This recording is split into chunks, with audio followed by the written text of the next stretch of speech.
Hi friends, welcome back to our channel. ഇന്ന് നമ്മൾ ഉണ്ടാക്കാൻ പോകുന്നത് ചോറിൻ്റെ കൂടെ കഴിക്കാൻ പറ്റിയൊരു അടിപൊളി പൊട്ടാറ്റോ ബർത്തയുടെ റെസിപ്പിയാണ്. നല്ല ടേസ്റ്റാണ് ഇത് കഴിക്കാനായിട്ട്. നമുക്കിത് എങ്ങനെ ഉണ്ടാക്കാൻ നോക്കാം. അതിനായിട്ട് ചൂടായ ചട്ടിയിലേക്ക് 2 ടേബിൾ സ്പൂൺ വെളിച്ചെണ്ണ ഒഴിച്ചു കൊടുക്കാം.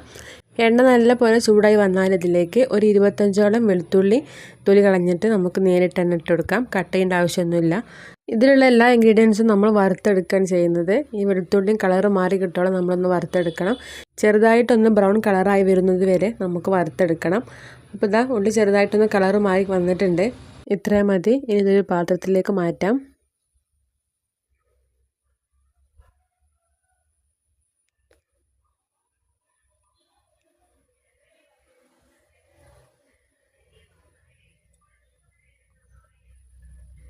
ഇനി നമുക്ക് ഈ എണ്ണയിലേക്ക് തന്നെ വറ്റൽമുളക് ഇട്ട് കൊടുക്കാം. ഞാനിവിടെ 4 വറ്റൽമുളക് കഷ്ണം മുറിച്ചിട്ട് ഇട്ട് കൊടുത്തിട്ടുണ്ട്. അധികം എരിവില്ലാത്ത വറ്റൽമുളകാണ് എടുത്തിട്ടുള്ളത്. എരിവുള്ള വറ്റൽമുളകാണെങ്കിലും പ്രശ്നമൊന്നുമില്ല. ഇതും നല്ല പോലെ വറുത്തെടുക്കണം. നമ്മൾ കൈകൊണ്ടൊന്ന് പ്രസ് ചെയ്താൽ നല്ല പൊടിഞ്ഞ് കിട്ടുന്ന രീതിയിലാവണം.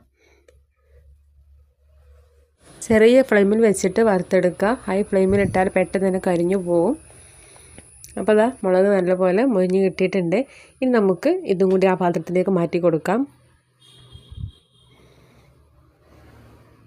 ഇതും പാത്രത്തിലേക്ക് മാറ്റിയിട്ടുണ്ട്. ഇനി നമുക്ക് സവാളയാണ് വേണ്ടത്. മീഡിയം സൈസിലുള്ള ഒരു സവാള എടുത്തിട്ട് നീളത്തിൽ അരിഞ്ഞെടുക്കാം. എന്നിട്ട് ഈ എണ്ണയിലേക്ക് തന്നെ ഇട്ടിട്ട് നല്ലപോലെ ഒന്ന് വറുത്തെടുക്കണം. സവാള അരിഞ്ഞെടുക്കുമ്പോൾ കനം കുറഞ്ഞ് അരിഞ്ഞെടുക്കാൻ ശ്രദ്ധിക്കണം. നല്ല പെട്ടെന്ന് ബ്രൗൺ കളറിലായി കിട്ടുള്ളൂ. സവാള വറുക്കുമ്പോൾ തീ കൂട്ടി വെക്കണം. ലോ ഫ്ലെയിമിൽ വെക്കരുത്. കുറച്ചൊന്ന് കൂട്ടി വെക്കണം. ഒരു ഗോൾഡൻ കളറാകുന്നത് വരെ നമുക്ക് വറുത്തെടുക്കാം. ഗോൾഡൻ കളറായി കഴിഞ്ഞാൽ കോരി മാറ്റാം. കരിഞ്ഞു പോകാതെ ശ്രദ്ധിക്കണം. ഇത്രയും മതി. നമുക്ക് കോരി മാറ്റാം.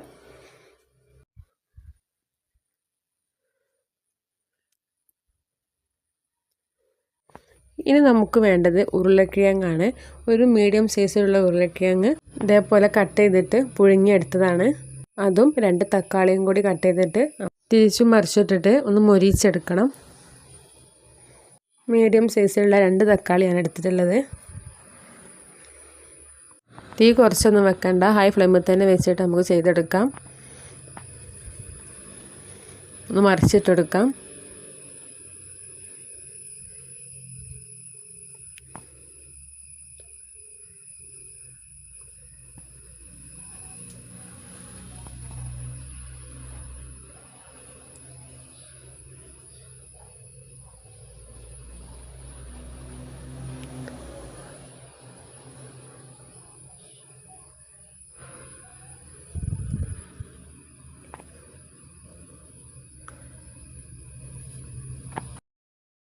ഇതേപോലെ തിരിച്ചു മറിച്ചിട്ടിട്ട് 2 ഭാഗം നല്ലപോലെ ഒന്ന് മൊരിപ്പിച്ചെടുക്കാം.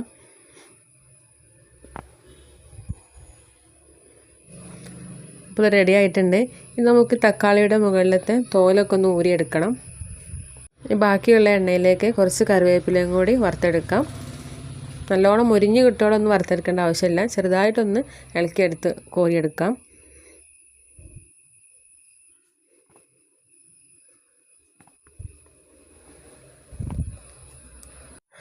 അപ്പോൾ ഇതിലേക്കുള്ള എല്ലാ ഇൻഗ്രീഡിയൻസും റെഡി ആയിട്ടുണ്ട്. ഇനി തക്കാളിയുടെ മുകളിലുള്ള തോലൊക്കെ ഒന്ന് ഊരിയെടുക്കാം. മുഴുവനായിട്ട് ഊരിയെടുത്തിട്ടുണ്ട്. ഇതെല്ലാം ഒന്ന് മിക്സ് ആക്കി എടുക്കണം. ചെറുതായിട്ട് ചൂടാറിയതിന് ശേഷം ഇതിലേക്ക് ഒരു പകുതി സവാള സ്ക്വയറായിട്ട് കട്ട് ചെയ്തിട്ടെടുക്കാം. ഇതിൻ്റെ കൂടെ തന്നെ കുറച്ച് മല്ലിയിലയും കൂടി ഇട്ടെടുക്കുന്നുണ്ട്.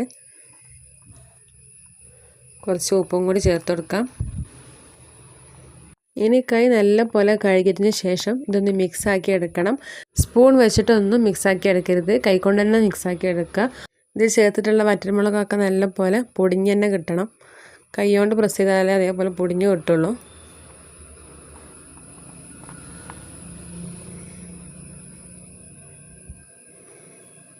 നന്നായിട്ട് മിക്സാക്കി എടുത്തിട്ടുണ്ട്. അപ്പോൾ അത്രയേ ഉള്ളൂ. ചോറിൻ്റെ കൂടെ കഴിക്കാൻ അടിപൊളി ടേസ്റ്റാണ്. നിങ്ങളെല്ലാവരും ട്രൈ ചെയ്ത് നോക്കുക. വീഡിയോ ഇഷ്ടപ്പെട്ടാൽ ലൈക്ക് ചെയ്യുക, ഷെയർ ചെയ്യുക, സബ്സ്ക്രൈബ് ചെയ്യുക.